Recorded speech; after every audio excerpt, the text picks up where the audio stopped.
И здесь просто перекличку я сделать не смогу. Поэтому сейчас говорю о Анне Николаевне и, соответственно, остальным старостам. Я прошу ввести учет, кто посещал занятия, да, кто задавал какие-то вопросы, кто делал какие-то комментарии, то есть какую-то проявлял активность во время занятия, и вести этот учет, список, да, и потом мне сообщить о том, какие были пропуски. То есть можно просто там, скажем, в конце месяца сказать, кто не ходил, кто у кого какие были пропуски. Вот. Хорошо, значит, тогда знакомимся дальше. С-21-701. Кто у нас староста?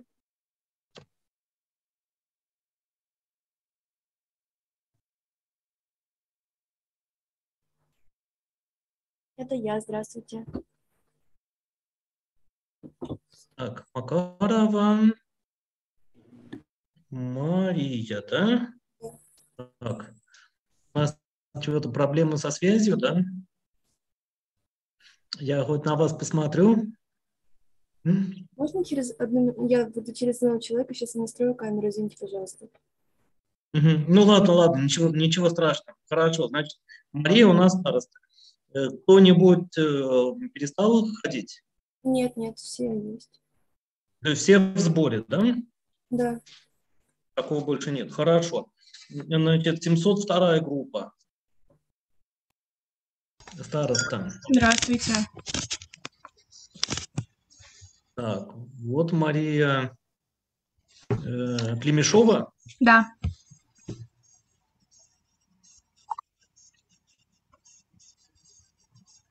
У нас как ситуация обстоит? У нас две девочки перевелись в 712, я не уверена, что у вас в списке уже новые. Вот, Артюхина и Меркушина, они теперь 712.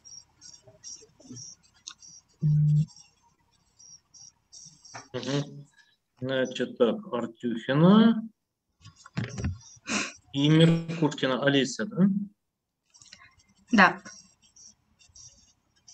712, все, хорошо. И с Цветаевым и с Лукиным возможны вопросы. У них очень много комиссий. Цветаев? Вернее, задолженностей. Да, Цветаев и Лукин. У Лукина все совсем плохо. То есть они, скорее всего... Да.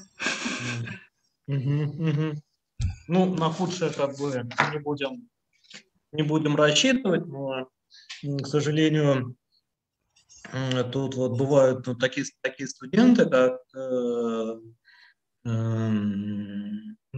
видимо, которые хотят как-то вот самоутвердиться тем, что они перестают учиться и вот как бы так потянуть, чтобы их отчислили. Потому что это, как бы даже просто странно, что если человек, приложив минимальные какие-то усердия, он все равно сможет как бы даже учиться. А если здесь такие прогулы, и человек, он демонстративно просто показывает: я ничего не буду учить, вы мне и так все поставите, то вот, к сожалению, такие люди все-таки появляются. Это, конечно, так немножко реже стало. Вот, как бы все равно. Ладно, хорошо, Мария, приятно познакомиться. И тогда 703 группа. А вы можете, пожалуйста, впустить? Ребята не ждут. А как впустить? У В нас зале ожидания они находятся. у нас так мы впускаем сами. У нас 116 человек сейчас. По коду конференции, то, что Лиза вам... Они могут не по той ссылке заходить просто. Это, видимо, другая ссылка. Мы же все собрались. Да, там ссылку Елизавета Геннадьевна присылала на Zoom. Они могут по линку подключаться.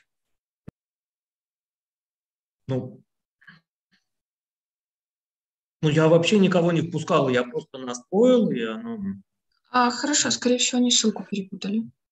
Я даже при всем желании не смогу и как бы им не отказать, не впустить. Хорошо, 703 группа.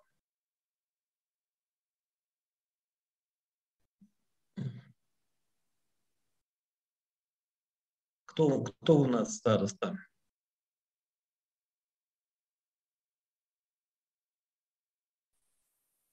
Староста сейчас не может, я его дам старосты.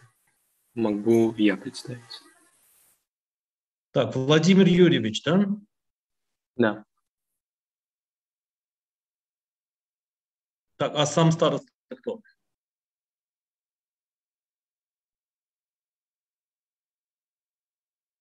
Включите камеру, пожалуйста. Угу. Кто у нас староста? Староста у нас Алехин Владислав, но он сейчас решает проблемы с физикой там. Ну, с хорошо. лабораторными Да работами нашими. Ну, просто чтобы я записал, кто у нас староста.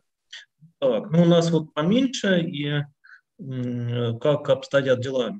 Все учатся, все закончили первый семестр? Да, все у нас учатся, у некоторых, насколько я знаю, есть долги, но все равно все учатся, и никто не приводился, и все остались. Те посещают занятия. Да. Ну, хорошо, то есть нет таких, кто просто все добил, как говорится. Вот, хорошо, приятно познакомиться. Тогда С21 711. С кем мы здесь знакомимся? Да. Ну, у нас все нормально. Вот одна новенькая девочка, как раз про которую говорили. У некоторых есть, конечно, проблемы тоже с математикой, но, в принципе, думаем, решаемо. Угу. То есть все мы в сборе, да, получается? Да. И преимущественно ходим и посещаем занятия. Да. Вот. Хорошо. Значит, Екатерина, тогда я спрошу вот именно вот, у вас просто сразу не спросил, как у нас обстоят дела со знанием английского языка? Ну, думаю, нормально. Но есть студенты, которые вообще не изучали английский язык? Нет, у нас вроде таких нет. Ну, то есть все на каком-то уровне точно знают английский. Угу. Хорошо. Ну, все, приятно познакомиться. Тогда 712 группа. Здравствуйте, Андрей Леонидович. Я заместитель старосты. Сегодня это староста отсутствует, поэтому я за него. Староста Уралев Никита, а я Сиваконин Даниил. Ну да, это... Так, а староста, кто вы говорите? Уралев Никита. Угу. Соответственно, у нас не будет Кополовой Ангелины, скорее всего, у нас есть в списках. Жичкина Александра, он, наверное, у вас тоже есть в списке, и Халилулы. И, соответственно, к нам добавились 2 девушки, вам это уже сказали. Да. Вот. То есть у нас 18 человек всего. Угу. А что с этими, перестали ходить? Ну, у Кополовой задолженности, поэтому, скорее всего, не будет. А Жичкина и Халилулы вообще не было с самого начала семестра, с первого. Поэтому их как бы вроде числятся, но их нет. Да. Ну, я представляю такое, вступили на бюджетное место и потом не стали просто учиться, что... Да. Ну, видимо, выбрали какой-то другой университет. Возможно. То есть, да, был как страховочный вариант, а потом такой, так что вот. И у нас тогда 762 группа. Да, здравствуйте. Здравствуйте. Явно включите. Вот. Да. Смоленчук Елена. Да. Это староста 762. У нас Сейчас, подождите. Значит, так, Лена, да, хорошо. Вот, пожалуйста. У нас, наверное, в списках остались Тактужумаев и Калабины. Калабина отчислилась, так Тужумаев взял академ. Их не будет. Так, Калабина, Тужумаев. Мгм. Все, остальные все Так. есть. А вот это, я понимаю, из Вьетнама у нас? Да, 2 человека из Вьетнама. Вьетнама. Да. А у них есть небольшие проблемы с языком, но они учатся. Все хорошо. С английским или с русским? И с английским, и с русским. Да, правда, сразу с двумя получается, да? Мгм. Ну, смотрите, то есть, а по списку, то есть это вот фактически только вот эти иностранцы, да, из нашего потока? Нет, у нас есть ребята из Кыргызстана и из Беларуси. Ну, это да, а из Беларуси, ну, из Беларуси я так по фамилии же не найду, кто это. Ну да. Но это большинство Да, вот нашей группы. То есть не вот это, не Аргентина, не Индия, не Китай, не Центральная Африканская Республика, не Ангола, Нет. не Кения. Этого у нас нет. То есть только 2 из Вьетнама. Ну что же, очень, очень хорошо. Так что, вот видите, мы знакомились практически 15 минут. Если представляете, я делал бы перекличку, то сколько на это ушло бы времени. Так, вы мне скажите, пожалуйста, с доступом в нашу аудиторию все решилось? Сумели зайти? Да, сумели ребята зайти. Они просто перепутали ссылку.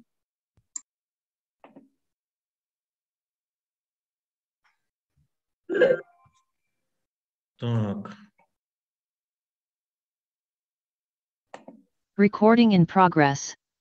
Все сумели зайти, очень, очень хорошо. Значит, today we begin our studies of the international anti-money laundering framework.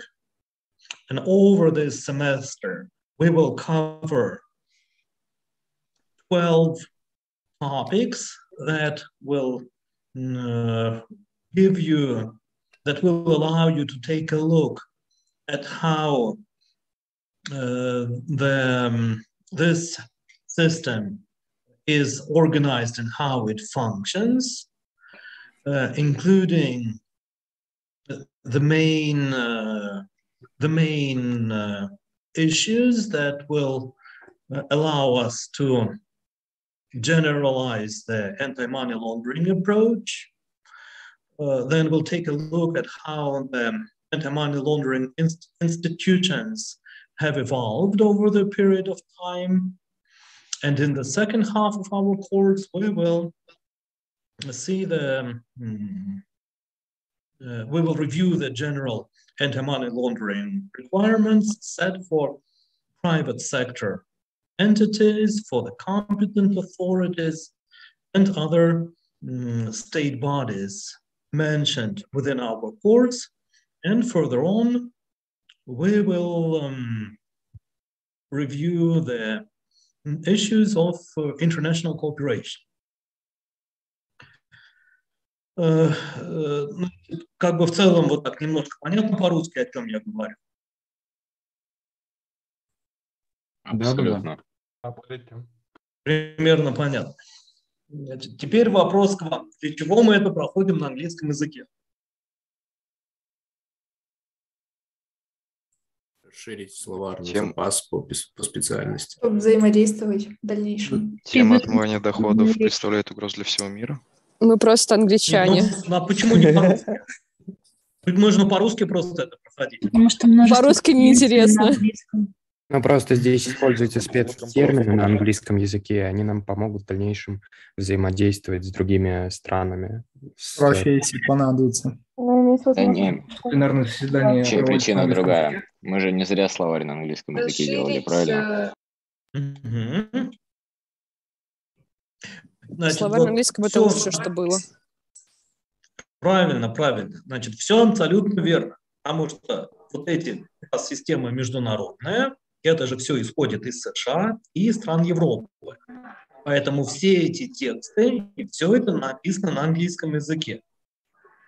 Если это пытаться перевести на русский, то там будет такой, немножко, такой странный текст. Конечно, это можно постараться и перевести. Ну вот, наверное, вам хорошо. Вот известна эта организация. Вы слышали о ней? Да. Да, слышу. Да. На ее сайте есть библиотека. Там переводы, есть переводы, выложены переводы многих текстов. И, я просто, если вот это почитать, то, как будто бы это как бы машинный перевод какой-то, или каких-то там слов не хватает. Вот. Я бы, наверное, смог вам и по-русски хорошо рассказывать, но я себя не хвалю в первую очередь, не подумайте. Но все-таки, если уж мы что-то изучаем на английском, то зачем тогда нам 2 раза это туда-сюда переводить, чтобы еще было непонятно. Вот. И потом, следующее это то, что сейчас в образовании современная тенденция, то, что во многих университетах хотят преподавать на английском языке, чтобы привлечь иностранцев, чтобы привлечь студентов. И вот я, в частности, знаю Российский университет дружбы народов, там Уральский федеральный университет в Екатеринбурге, вот в Ростове Южный федеральный университет. Вот там ряд дисциплин преподается именно вот на английском языке. Они тоже вот исходя из этих целей.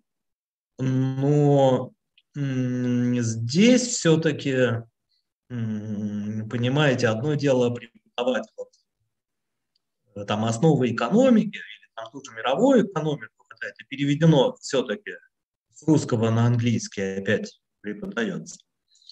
А у нас ситуация немножко другая. Вы же сами представляете, что в МИФИ есть факультеты теоретической экспериментальной физики, там, есть много вот этих кафедр. И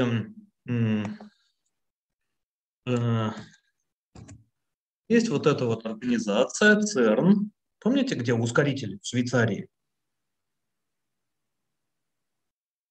Представляете, да? Вот этот большой андроидный коллайдер, вот эти эксперименты.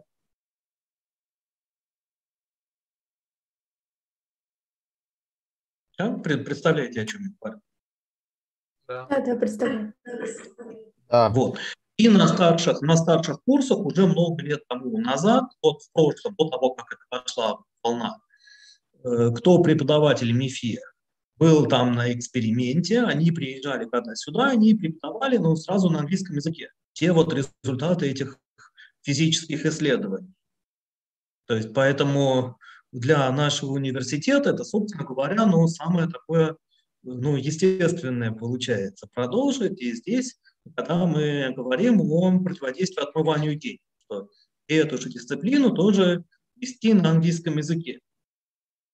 То есть, я немножко сам себя в этом хвалю, в чем-то и наш курс, но просто чтобы изначально это не показалось, что вот они тут нашли какого-то еще как артиста, который перед вами выступает, и чтобы это сделать более таким популярным и поднять этот престиж, еще и запустить на английском языке занятия. То есть это в нашем случае это как раз вот не так. И насколько вы видели из расписания, да, что меня зовут Андрей Леонидович Сапунцов, я доктор экономических наук, профессор нашей 75-й кафедры, я преподаю с самого начала, с момента основания нашей кафедры, и еще до того, как она была образована тогда в 2007-2008 году, и вот наши самые первые занятия, которые были в 2009 году. И я сам работал вот в этом МУМЦе, то есть и то, что какие занятия мы проводили там, и какую работу мы проводили в рамках ЕАГ, то есть это для меня, собственно говоря, все знакомо. И само собой, после окончания нашей кафедры, сколько людей пошли работать в Росфинмониторинг, ну, понятно, не всегда, там кто-то поработает, потом уходит. И из наших сопредельных государств, вот, из того же Казахстана, из той же Киргизии, из Узбекистана, из Таджикистана, из Армении, то есть сколько у нас было студентов и студентов магистратуры, которые после окончания нашей кафедры нашли себя там на работе в организациях, связанных с деятельностью системы ПОДФТ. Поэтому я со своей стороны рад вас видеть в нашей аудитории. Я постараюсь сделать наш курс наиболее доходчивым для вас, интересным, чтобы вы могли вынести для себя что-то новое, и самое главное, вот эти слова, термины, источники обогатили бы ваш словарный запас и, соответственно, в его применении к предметной области противодействия отмыванию денег. Вот. Ну, от вас я тоже ожидаю, что вы будете слушать меня, и если кто вот пропустил, потом смотреть на занятия, ну, восполнить пробелы посредством просмотра записи в облаке, вот, не делать так, как это было вот в том семестре у некоторых студентов, то есть как вот они заходили, включали аватарку, и все. Человек на всю лекцию отчалил, и потом под конец он вернулся. Вот, то есть здесь, понятно, аудитории нет, я все проконтролировать не могу, но я взываю к вашей сознательности, что надо понимать, что если вот так вот сочковать и пропускать занятия, то вы в первую очередь будете обкрадывать сами себя и ваши знания. То есть здесь тем самым никого обмануть так не получится.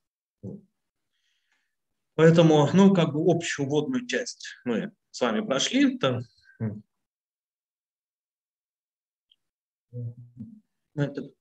Что? Да, Елена? Здравствуйте. У меня к вам вопрос. Вы говорили, что у нас будет полусеместровый контроль. Он будет проходить также на английском языке или как? Ну, то есть задания и ответы. Смотрите, полусеместровый контроль, кто посещал, кто как вот отвечал в течение семестра, я на основании этого поставлю. Потому что полусеместровый контроль, вот в таких условиях нам даже одной пары не хватит, чтобы это все у вас опросить. То есть на основании он будет проходить на основании той информации, которую предоставили старосты. Поняла, спасибо. Да, пожалуйста. Андрей Леонидович, а можно еще вопрос? То есть у нас же будут лекции, у нас же нет расписания семинаров. То есть, получается, у нас будут одни лекции, или мы тоже будем отвечать как-то на данных занятиях? Хорошо, спасибо. То есть то, что я спрашиваю, кто может отвечать, конечно. Так что, я постараюсь наиболее интерактивно наши занятия проводить. Вот, чтобы, то есть, не как бы игра в одни ворота. Значит, first, I want to tell you that the main set of international AML safety standards is named the 40 recommendations and the 9 recommendations. Or it was named like this before 2012, when these papers merged into one single document that is now called only the FATF recommendations, without any numbers within these recommendations. So whoever may be confused by reading older papers, or if somebody has heard about so-called 40+9 recommendations, I want to bring your attention to the fact that these papers are part of history.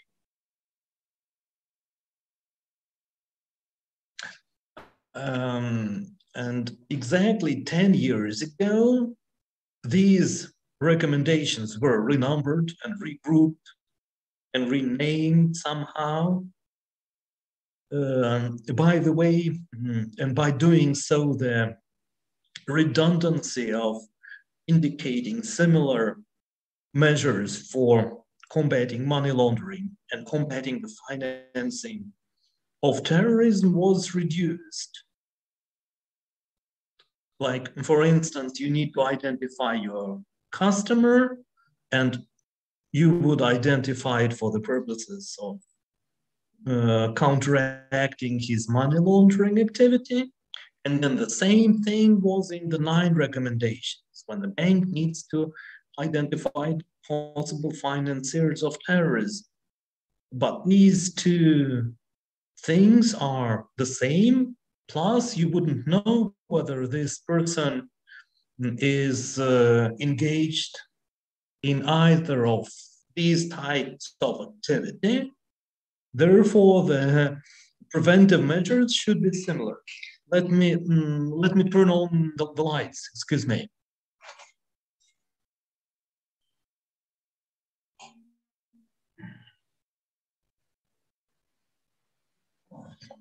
Because it's getting dark already, and you may not see me that well.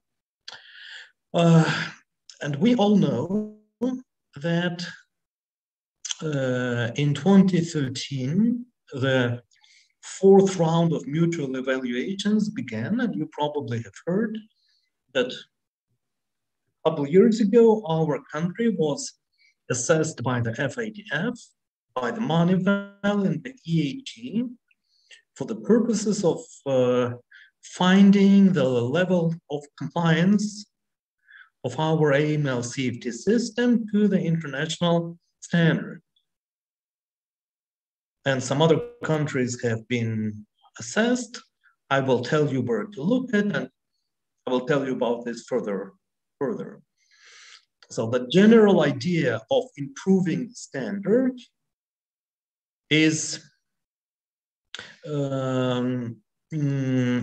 to achieve better implementation, of the standard, and to allow countries to receive a better score and the better rankings on the mutual evaluations. Like, if the standard is expressed clearly, if it is easier to understand, then it is easier to comply with it. And by doing so, we understand that the FATF is an agent responsible for distribution and dissemination of this standard. And the purpose of this body is to achieve higher level of compliance with this international standard. Ну, вот это последнее понятно, о чем я сказал? Последний пункт. Да. Всем понятно, да? Не совсем. Ну вот мы проводим экзамен.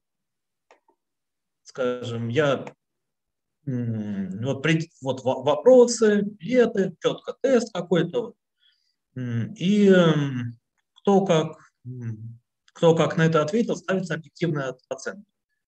Или другой человек дает написать сочинение. Вы там пишете о каких-то там путешественников, да, ну, сочинение проверили, ставят за это F. Там тема не раскрыта, и все. А раскрыта она, не раскрыта, это уже кто как понравился преподавателю и кому хотели поставить какую оценку. То есть здесь примерно так же. Получается только для стран, которые показывают соответствие вот этим стандартам. Вот.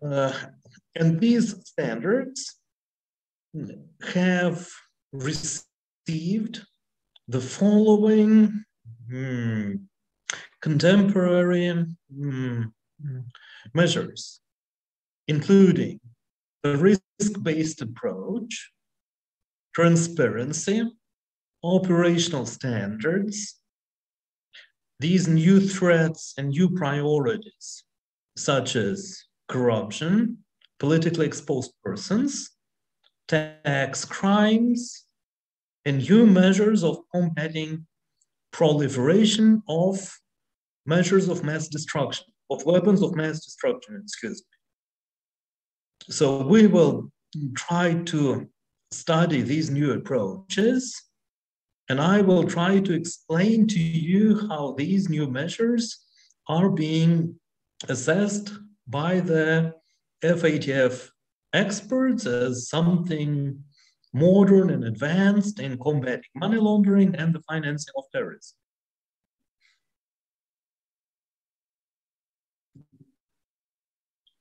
And certainly the new and urgent measure is to connect money laundering with COVID and to disclose and publish new money laundering typologies like this one developed by the Interpol.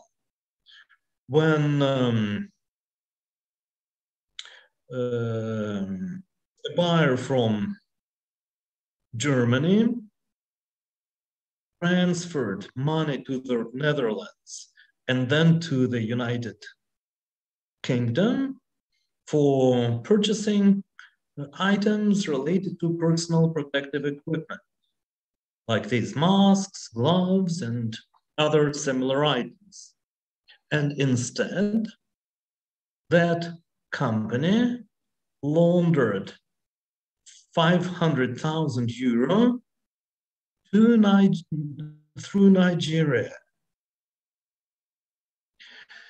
As we would say that money launderers are not sitting idle, that they want to find every new way possible of making money and of laundering money.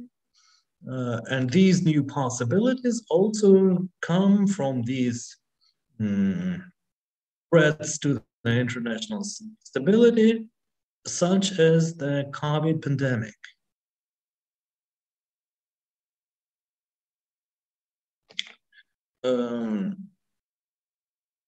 I am now answering to these questions about our requirements, except for the attendance. The Polusiem, or this half semester attestation, but we will call it Polusem, that I will ask you to complete a written test comprised of 4 questions. 2 years ago, we would do it in the classroom, where it was not possible to cheat and to copy the test of some other source. Today, and like nowadays, we don't have this luxury. So I will just give it to your starostas, and then you'll write it at home somehow and turn it in. That relates to the third part. And then whatever is not understandable, you ask me, you try to comment on something, you try to add. If I ask you, you try to answer. So probably something like this. And in April, we will have the student conference. As far as I remember, the anniversary conference took place in years ago, something. But this one will be the 12th conference, and you will be asked to break into groups of 2 and 3, maybe 3 or 4 or 5 students, and to make presentations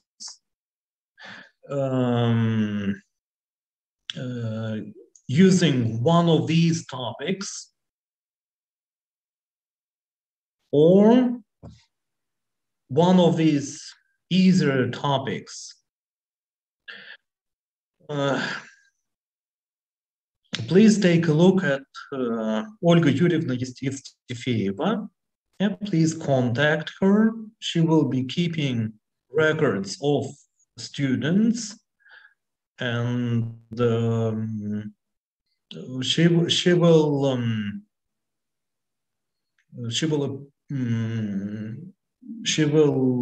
act as this secretary of the conference. Has somebody heard about her? She probably has taught some classes. Yes, our girl. Exactly. So some of you know her, and this will be the last week of April that will have about a dozen of presentations, and maybe we will transfer some of these presentations onto the week before the May Day holidays, in between the May Day holidays. It will sure all of you 130 students will not have enough time to participate, but if we have 1 dozen presentations with about 5 students in a group or 4 students in a group, then approximately 40% of the students will be allowed to present their research on money laundering.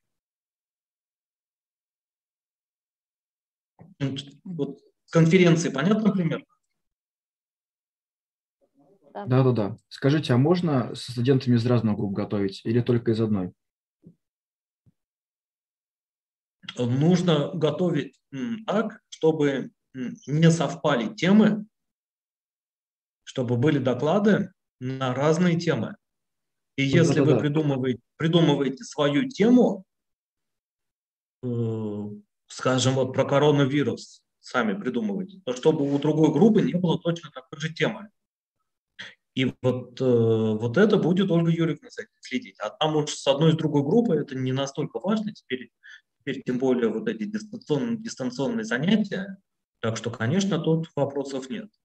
Ну вот можно, как я сказал, там, 3 человека, там, 4 человек, 5, то есть реально 2 докладывают, кто-то делал слайды, кто-то там какие-то расчеты, кто-то собирал материал, то есть тут таких требований как бы нет. Но эти оценки я буду учитывать при зачете, на самом зачете.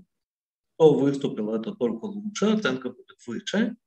И, соответственно, если чисто вот 1 человек сделает самостоятельно, то это будет, ну, наверное, как-то узурпация или какое-то слово. Собака на сене.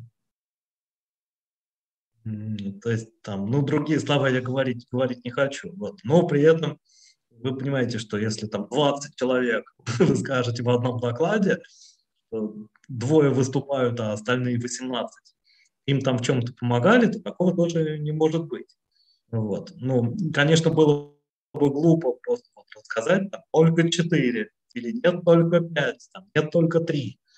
Поэтому я взываю к вашей, ну, как бы совести, что, ну, сколько вот реально работали, это уж как бы вы сами определите. Вот столько и мы включаем в качестве докладчика. Вот.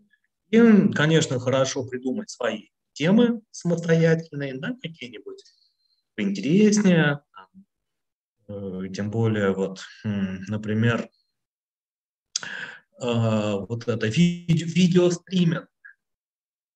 Вы, наверное, лучше меня знаете, что это такое? Да? Представляете? Да, представляем, да. Вот. И оказывается, через это тоже можно отмывать деньги. То есть, что включаются вот эти какие-то фиктивные абоненты, которые там смотрели эти передачи, они платят в эту фирму, с нее платится налог, и вот все, ваши деньги отмыты. Вот. То есть, если вы знаете что-то вот такое, как видеостриминг, или, там, например, вот эти события последних месяцев, когда американцы ушли из Афганистана, то есть там кто остался там? Как бы другая страна совершенно стала. Есть ли там террористы, что там стало производством наркотиков, да, как там ведут себя теперь уже независимые власти, да, самого Афганистана. То есть такая тема тоже может быть интересна. Или вот эта тема, например, по санкции относительно Ирана. То есть сейчас вот тоже все меняется, и президент Джо Байден уже по-другому смотрит на эти страны, чем Дональд Трамп.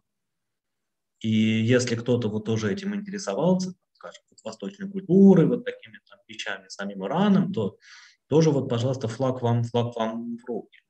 Я это еще к чему говорю, что вот эта проблематика отмывания денег очень-очень обширная, тем может быть очень много, и если стараться, то там вот, ну, какие-то хитрые вот такие, да, темы.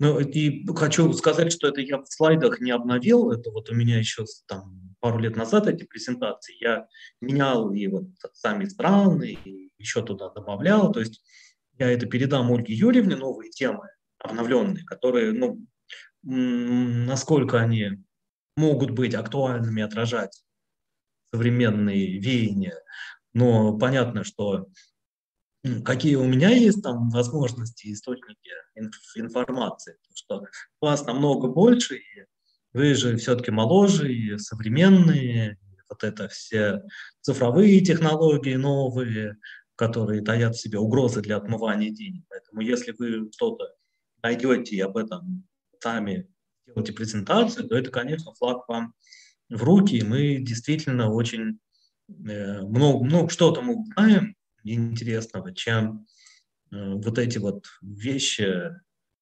ну, которые уже, ну, вот эту тему сделать, недостатки системы ПОТ-ФТ Пакистана. Ну, в чем-то это, конечно, может быть интересно, но там и так можно прочитать этот обзор. Мы сами примерно знаем, что это за страна, ну, как бы, то есть такая тема, ну, простая. Вот. Так что есть творчество, новые мысли, новые люди, новый ваш вклад в нашу науку.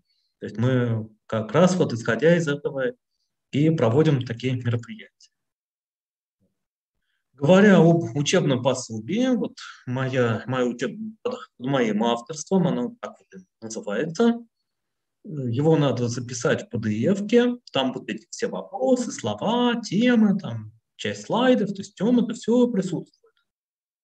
Вот. Я в этом плане предельно открыт, что я спрашиваю, что будет на полусеме, это все можно оттуда взять. В частности, вот эти вот порядка 320-340 ключевых слов, которые, по большому счету, надо все запомнить. И тот понимаете, что я немецкий язык я никогда не изучал. Если мне сейчас скажут, что надо изучать эти слова на немецком, то, ну, наверное, я, ну, не знаю, сложно это как бы было бы. Ну, я уж хотя не хочу сказать, что я совсем такой старый, может, я бы все-таки сумел бы силой там воли это выучить. Но вам же вот там 17-18 лет, правильно я говорю? Примерно. Да. Да, то есть, ну вот в таком возрасте это вообще вот можно просто вот там читать и всякие вот эти вот книги, художественную литературу и эти слова выучить, это вообще просто, ну, расплюнуть. Как бы, и все вот эти контрольные вопросы, которые там написаны, это совершенно просто. Вот. Ну, а сколько мне лет? Кто? У кого какие есть соображения? 46. Мне кажется, ближе к 50. 38. 53, может быть. Мне кажется, 30 с чем-то, ближе к 40. Да. Не 18. Не больше 40. Ну, если вот очки снять, то это Я бы сказал 38. 25. Я бы сказал 33. 24. 45. Это же когда я стал доктором наук тогда. 47. 38. Ну, 42. Вот от сидячего образа жизни я чуть-чуть, это уже ближе. От сидячего образа жизни я чуть-чуть вот пополнял. Поэтому мне вот кажется, ну, вам кажется, что я немного 42? постарше. 44. То есть, как бы я не туда, 26 июня родились? Да, 26 июня, да, 77 года. Да. Ну, это же, кстати, во ВКонтакте, в Одноклассниках, это все можно найти обо мне. Тем более фамилия у меня редкая, это Пунцовых всего несколько. Вот. Ну, я просто как бы говорю, что я не считаю себя совсем как бы старым, но то, что я же английский язык учил с самого детства, то есть как бы и французский я учил, но, правда, не очень так я мог бы это я могу изъясниться, да, как-то сказать, но вот если даже вот на французском я это все бы выучил бы сразу, то есть это совершенно без проблем было. То есть вот я просто это к чему говорю, вот, приходит девочка, ну я вот тут прямо вот даже вам расскажу, значит, и говорит, у нас не было учителя в школе, у нас вот там не было года английского языка. Вот, я говорю, ну и что? Вот, ну, пожалуйста, мы все не можем выучить. Поэтому. Говорю, так вы для чего? Для учителя, что ли, учили? Для себя? Вот. Она потом отвечает, ну, вот вы знаете, учитель так вот сидела на уроке, она плохо нам преподавала. Она говорила, что я здесь, мне мало платят, я поэтому чисто вот так это время займу и стаж получу. Потом я уйду в декрет, даже ребенка, и на школу я вообще заброшу.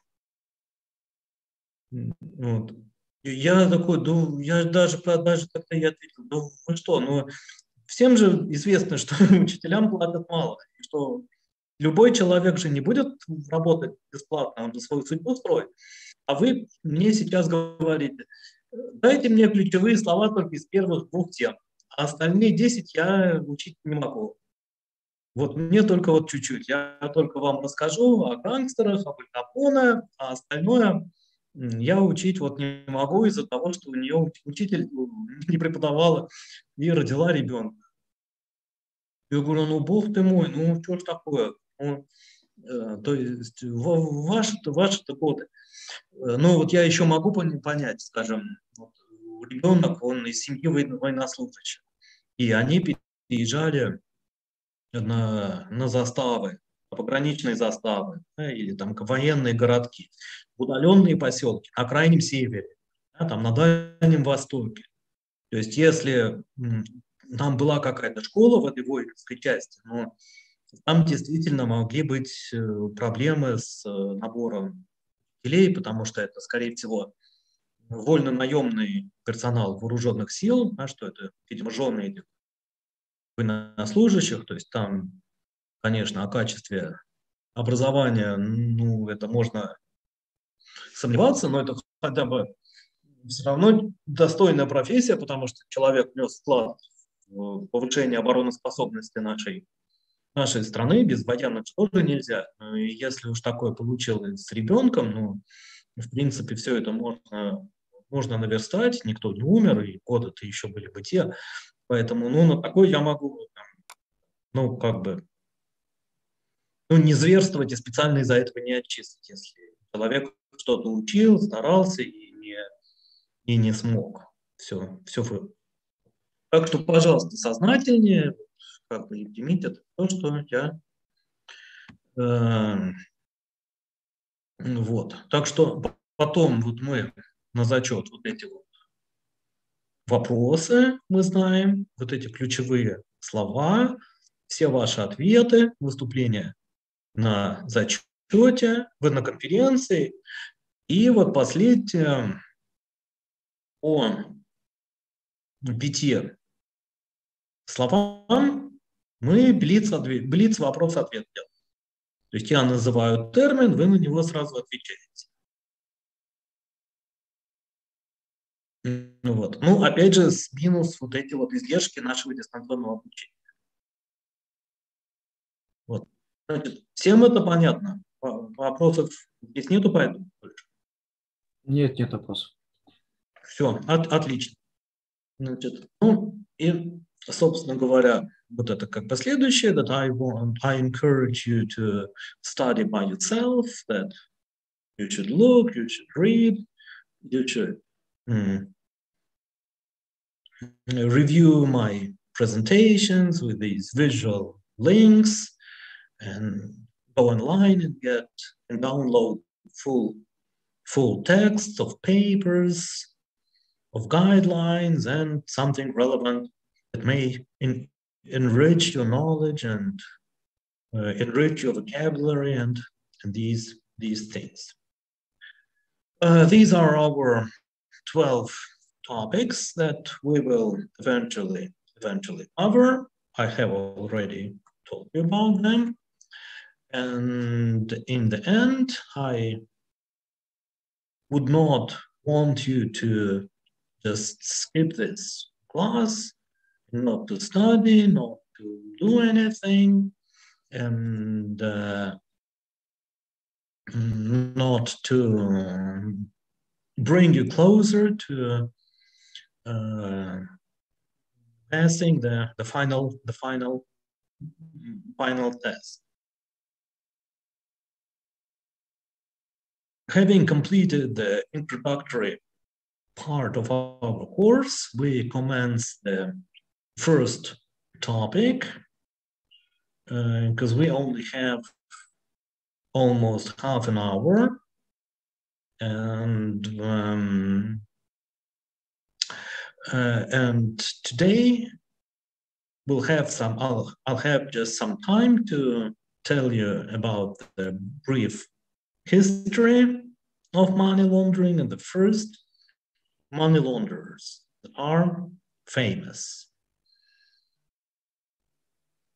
Through defining money laundering, we may meet multiple concepts which are based upon active participation and active involvement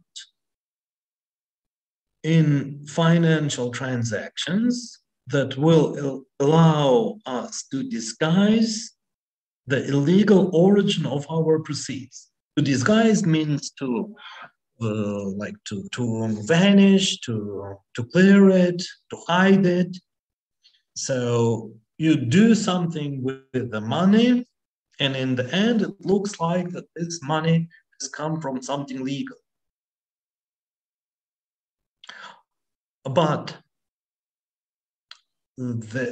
Such approach will limit law enforcement activities, and then we move towards the second eclipse, where we find the first gangster, Al Capone, who was tried and convicted on the basis of possessing criminal proceeds.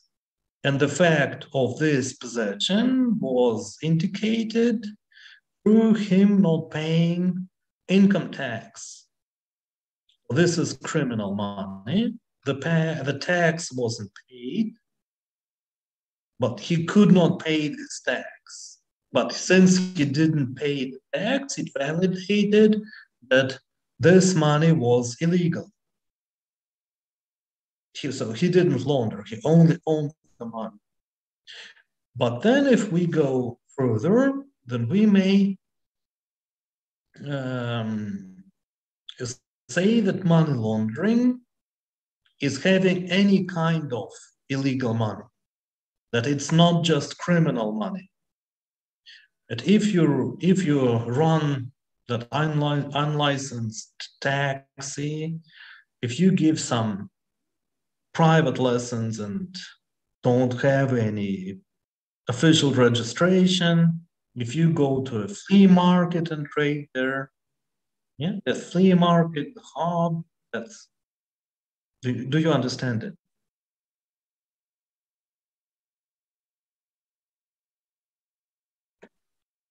Yes.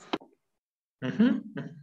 So if you do something like this, then this money can also be qualified as illegal. The money that came through commission of an administrative offense, and through possessing this money, you will be part of money laundering. But that's kind of a too broad approach, which really brings us nowhere except for boosting the statistics on convictions and prosecutions. And in the fourth circle, we find money laundering as trying to hide your money, which is illegal. But it is illegal from the point of view of your king or of the ruling regime. Because even in the year 2000 before Christ, Chinese merchants took their wealth to remote provinces, and by doing so, they tried to hide it from their king so that this money wouldn't be taken or halved via taxation. But in this case, it's hard to say what is right or what is wrong. What do we think is legal or illegal? Because, you know, someday we have terrorists, we have subversives, we have criminals, but then a revolution strikes, and these men become heroes of the revolution. And then the new authorities name streets, they name towns after these people who were terrorists just a few years ago. So that's more like a question of general well-being and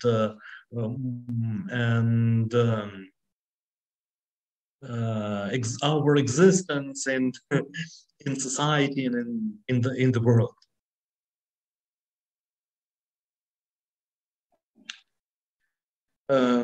So as you see, the first man who is related to what we now understand by money laundering, not to some kind of ancient China or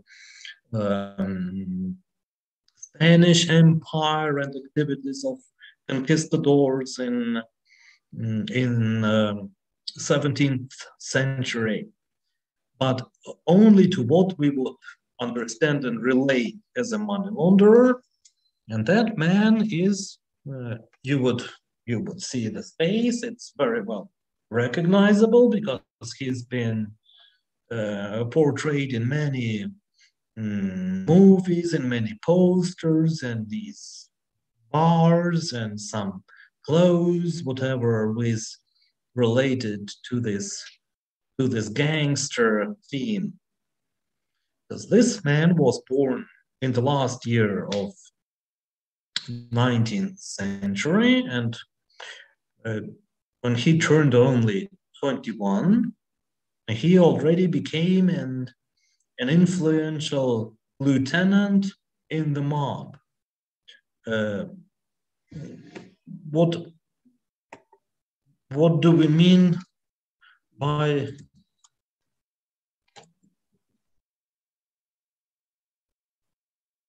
lieutenant over here? What is it? What is lieutenant? Лейтенант. Заместитель. Мафии. Лейтенант в мафии. Заместитель. Правильно. Lieutenant – это заместитель. По-английски. Да? А маршал – это кто? Ну, старший, получается, самый. Ну, главный, получается. Маршал – это наподобие судебного пристава. Или это конюх, который ухаживает за лошадью.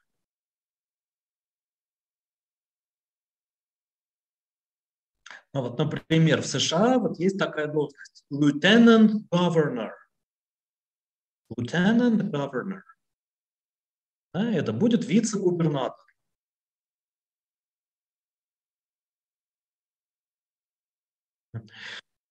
So, means that Al Capone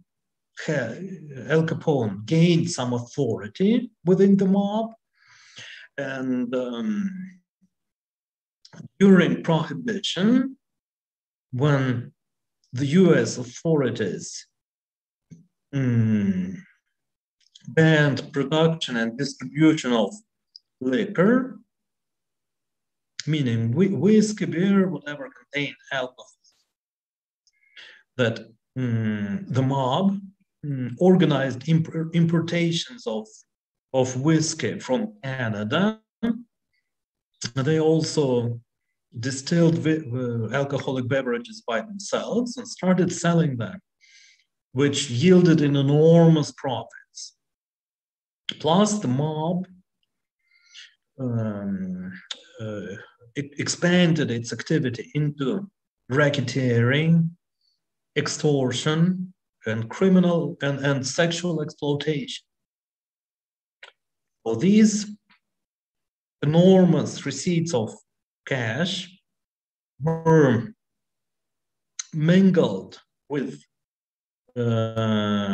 receipts from the laundromat business and also from a business in dyeing field.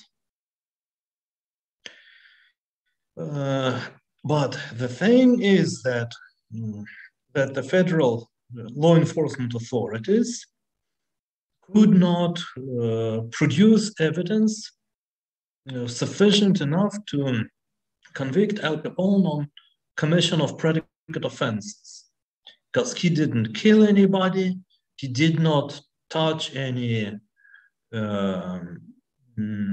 bottles with whiskey, he did not force any women, any girls into these brothels, and everything was done by the hands of the others.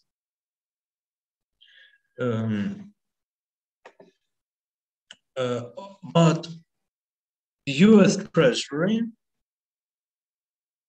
found evidence that Al Capone's lifestyle exceeded his legitimate income, that he took these plane trips and these he betted on horse races, that he gambled, and all these things. That he was spending money that he didn't earn. And by doing so, on October 18th, 1931, Al Capone was sentenced for tax evasion, that he received 11 years in prison for that, and he was fined $50,000 and some other sums of money that he was forced to pay. Al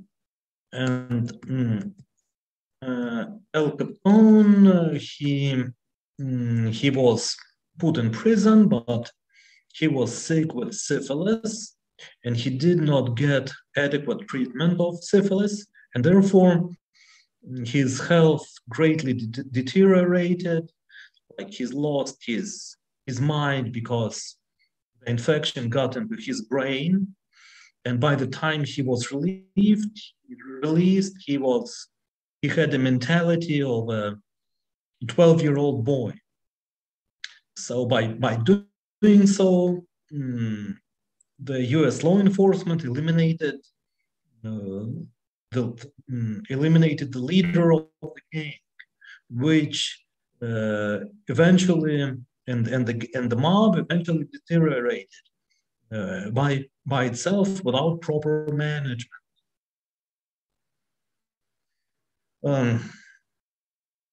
The argument of his attorneys was that the government could not impose legal taxes on criminal proceeds.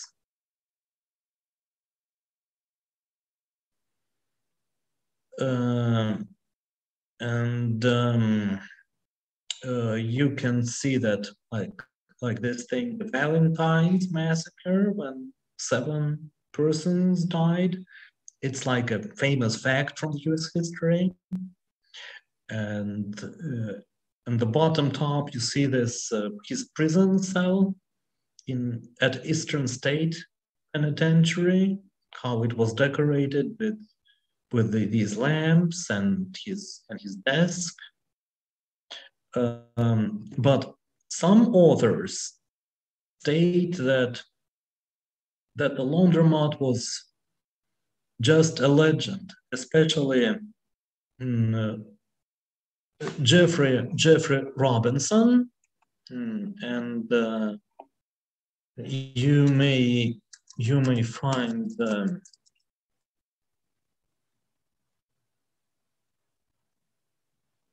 this book by Jeffrey Robinson, that it's available online at our library, and find it and read it, all these many things about Al Capone. Plus, I would advise you to go to the FBI Most Wanted Criminals website and access some information on Al Capone from over there. So the second gangster who succeeded in money laundering was Mayor Lansky, who was born in 1902, and he was born in the Ukraine. He was a Jew, originally named Sukhavliansky, Meir Sukhavliansky, but he Americanized his name, and similar to Al Capone, he became the mob's accountant by 1930s. Счетовод mafia, making money from the similar criminal offenses. Al Capone decided to process his proceeds through an international laundromat, which consisted of a casino in Cuba and a bank in Switzerland.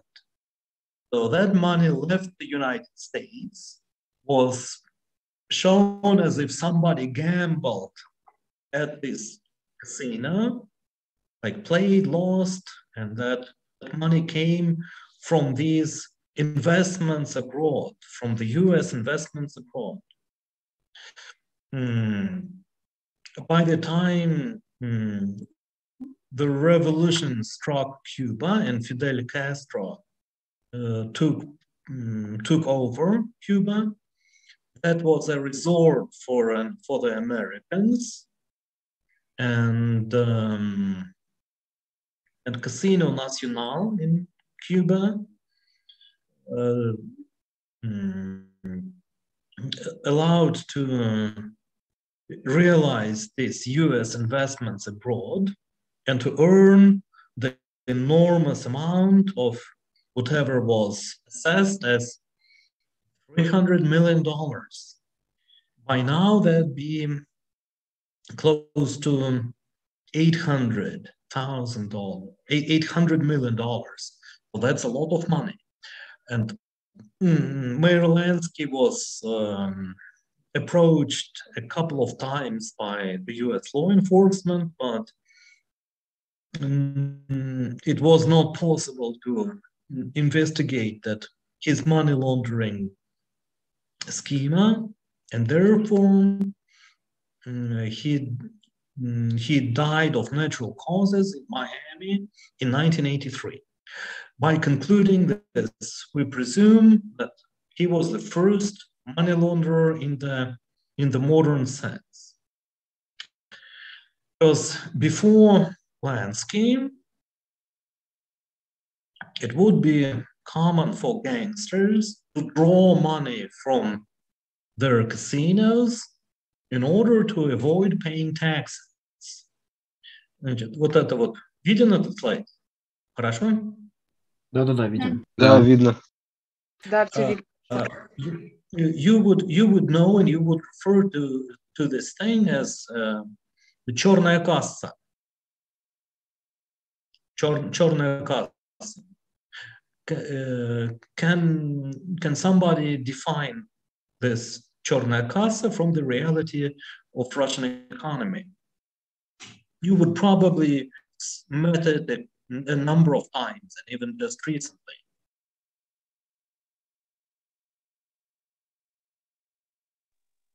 It's the money that you earn but doesn't pay taxes for this, yes? Please give an example of how you faced it and where you have met such form of business, where you have encountered this черная касса. Well, for example, I would say that when you get salary, and for example, in some factory, if you are an employee, you can get your salary in cash, and the taxes from this salary won't be paid by you and your employer. Not exactly. See on top left, like these gangsters in the casino. I don't find any employee in here. Maybe it could be a small shop, like when you buy chips or some food. It's often when you pay not when you pay for cash or with your bank, but they don't pay any percent to our government of this. Percent, it's always single percent. There is no multiple of that. Maybe, for example, taxi drivers charge more money than they can take for the one passenger.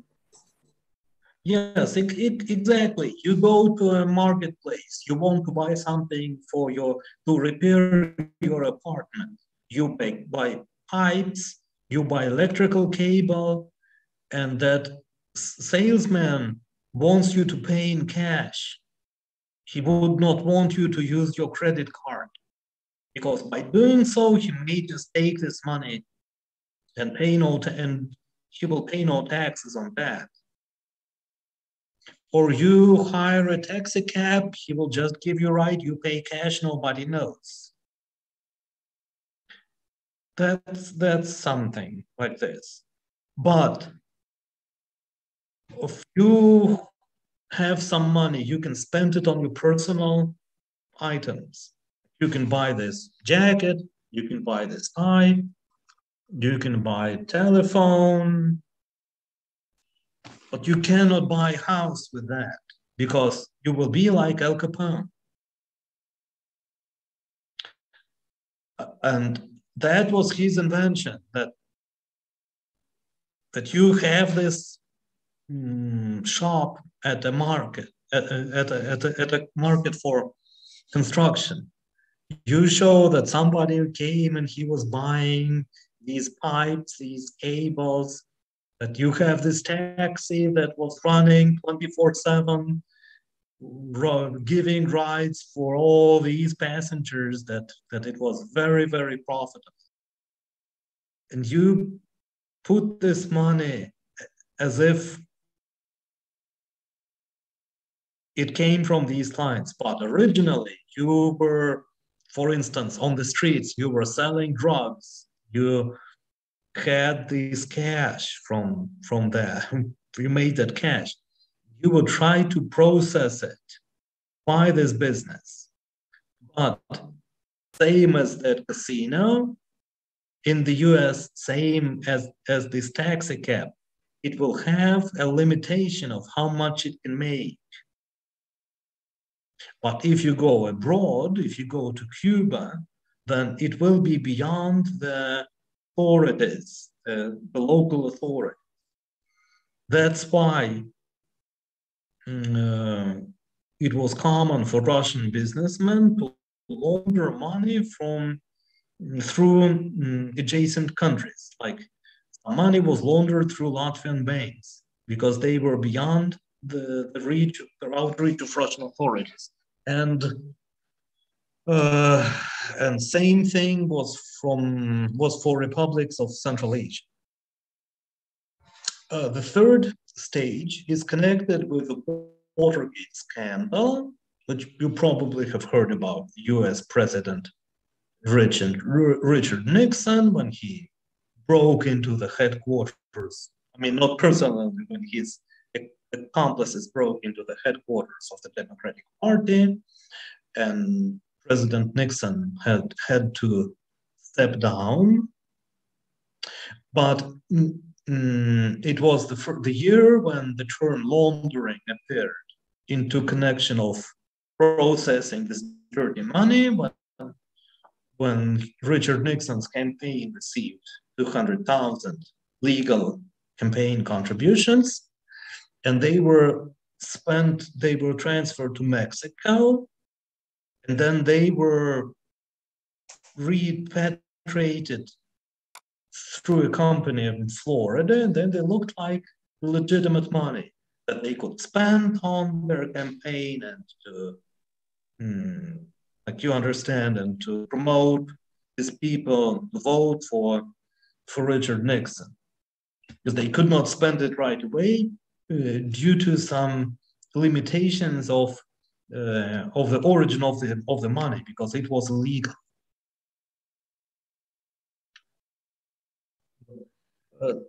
Значит, смотрите, у нас по времени, у нас во сколько заканчивается? 50 минут?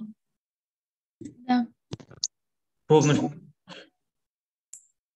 Потому что у нас вот этот вот аккаунт в Zoom, мы его должны прямо сразу освободить. То есть больше чем 50 минут мы задержаться не сможем. Поэтому, если вот у кого есть какие-то вопросы, чтобы я мог ответить, то, пожалуйста, я прошу вас их задать. Если вот что-то там непонятно было.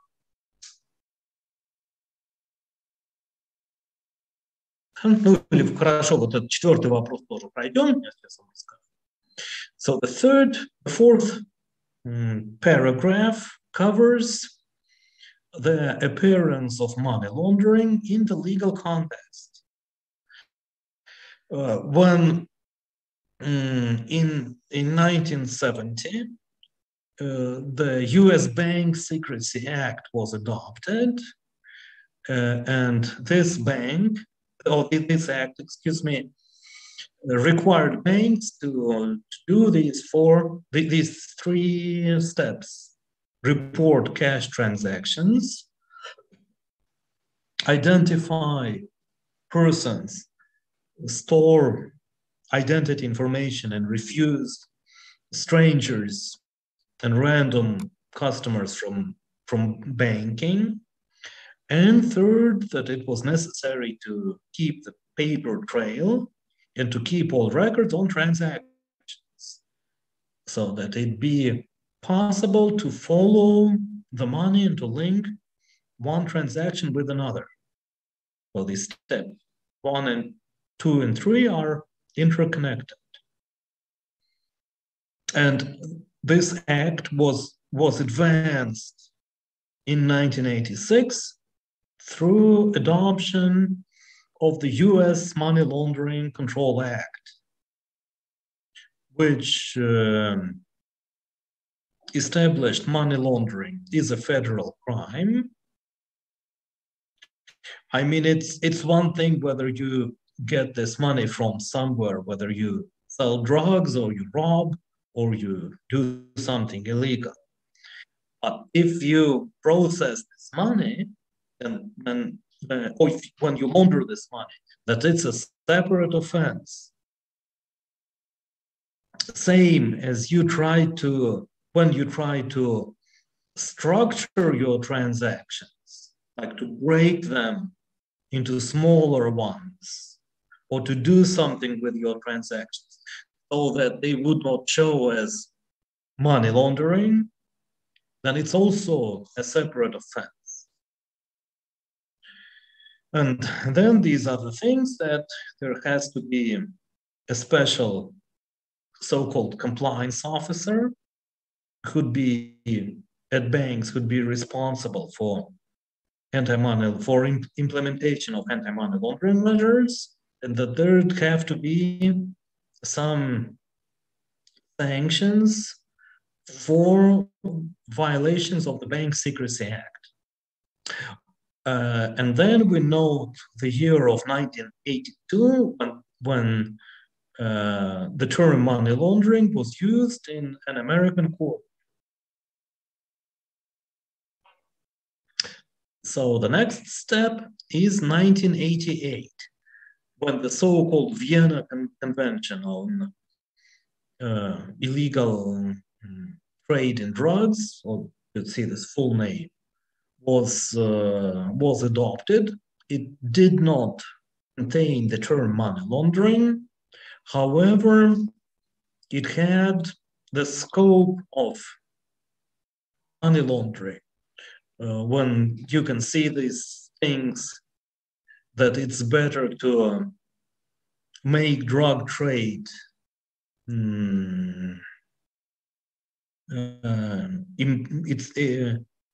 it's better to remove commercial sense from drug trade, because even if you make some money on drug trade and this money will be presumed illegal and confiscated, then it will eliminate the root problem for cultivating, processing, and selling drugs.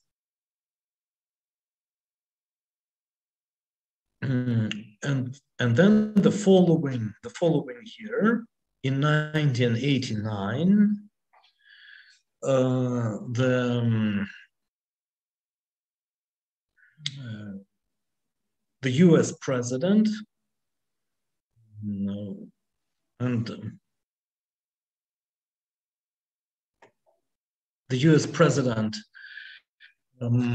met in Paris when the Financial Action Task Force was established, and 40 recommendations were adopted 1 year later in 1990. And the first Strasbourg Convention on anti-money laundering was adopted by the European Council. And then here we may see these 5 other developments, further developments of the standards, with adoption of Palermo Convention on transnational organized crime, Vienna, Merida Convention against corruption, the UN Security Council resolutions directed at countering the financing of terrorism, the International Convention for Suppression of the Financing of Terrorism, and the Warsaw Convention, adopted in 2005. And then the story ends at 2012, when the FATF recommendations were adopted and rewritten, as I told you here. So we may overview these words, and today I want to mark those who were commenting and who were answering the question. Значит, так, кто у нас сегодня ответил? 701 группа, кто ответил? Лейтенант. 701 какая, Б или С? Б701, да, Б701. Кто ответил? Это мы. Отвечали Шуркалина Саша. Так, сейчас. Шуркалина Саша, да. Арбузова. Мария. Ветчинова Юля. Пименова Екатерина.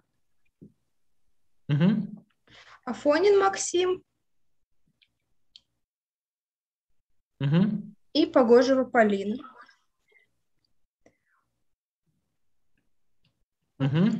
Так, все были, да? Нет, не было Акбери Амаля. Кого? Акбери Амаль.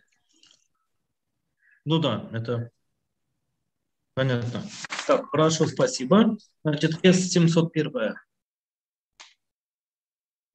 Здравствуйте, у нас отвечали Булгаков. Не слышно. Булгаков. Так лучше? Отвечал? Булгаков отвечал. Слышно? Так, Маш, да, ну да, Булгаков отвечал или его не было? Отвечал. Хорошо. Алферов отвечал. Макарова. Караев. И Антонян. Были все. Так, хорошо. Были все. Так, значит, смотрите, следующее занятие, тогда я прошу вот эти вот остальные группы, вот эту, да, 702, 703, 711, запишите тогда сами себе, кто отвечал, да, и потом мне скажете на следующем занятии, да, кто отвечал и кто был. Андрей Леонидович, то есть на следующем занятии вся группа еще раз вам скажет, да? Мы поставили там. Вы просто сейчас запишите, кто был и кого не было. И на следующем занятии мне скажете. Просто у нас одна учетная запись, у вас следующее занятие хорошо. Сейчас будет. Да, мы просто должны освободить аудиторию. Я про это говорю. Вот, то есть, если вопросов нет, то приятно познакомиться. Надеюсь, мы подружимся в этом семестре. И надеюсь, вы узнаете много полезного для себя. Так что жду вас на следующей неделе. До свидания. Спасибо, до свидания. Спасибо, до свидания. До свидания. До свидания. До свидания. До свидания.